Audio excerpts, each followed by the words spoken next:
Walk proud and know that you are a child of the King.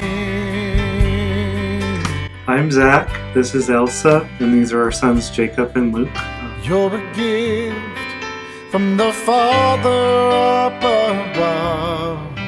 I was raised Catholic, so we were always taught that to enter into a true relationship with Jesus, you had to be ready for that, wash away the original sin, but also the sins of the world, and that will allow you to be closer with Him, and that was always important.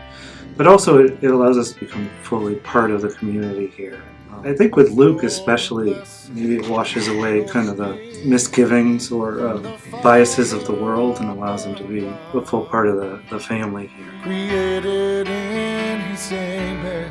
I was actually baptized in the Episcopal Church, and my great-grandfather was an Episcopal priest, and he baptized me and my cousin who was born on the same day as me. Just being involved in the church with our family and our friends was important, to be blessed as a child of God. It was very natural when we had children of our own that we wanted to be in front of our church community and inviting the church to know our children and to just be grateful that we're all together as God's family. I was from a mixed religious family. My dad was raised Jewish and my mom was raised Catholic, and so it was very important to her that I also be Catholic as well as my siblings. So I was baptized in the Catholic Church and grew up through their system.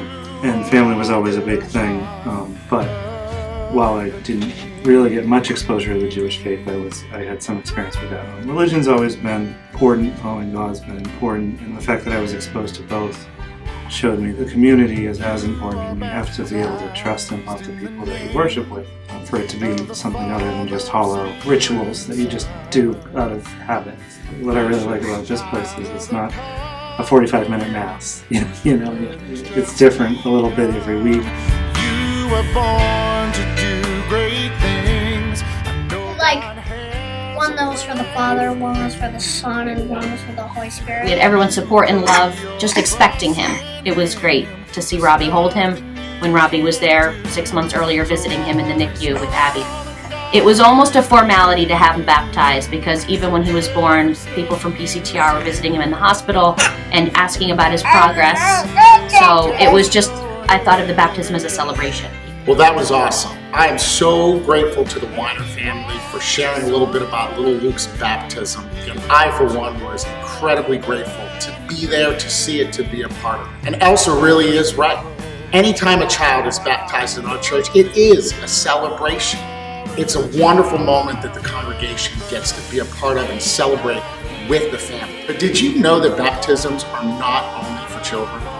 Sometimes when a grown-up, an adult, hasn't been baptized and they decide that they're going to have a relationship with God and with Jesus, they make the choice themselves to be baptized. And while they may not be quite as cute as little Luke is, it's an incredible celebration in our worship service too. And we celebrate with that person.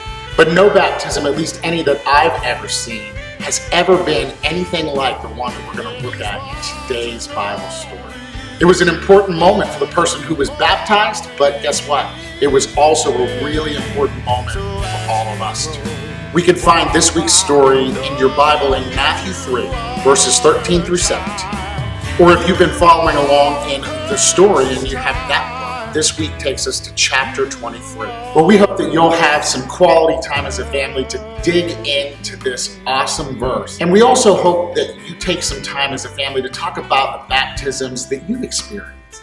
Parents, we hope that you'll tell your children about your baptisms, even if it means that you have to do a little research and talk with your parents about it. And then we hope you'll share with your children about the day that they were baptized. Here are a couple questions to think about.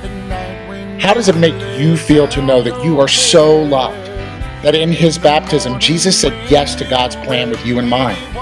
What are some of the times in our lives in which remembering this might be helpful or a comfort to us?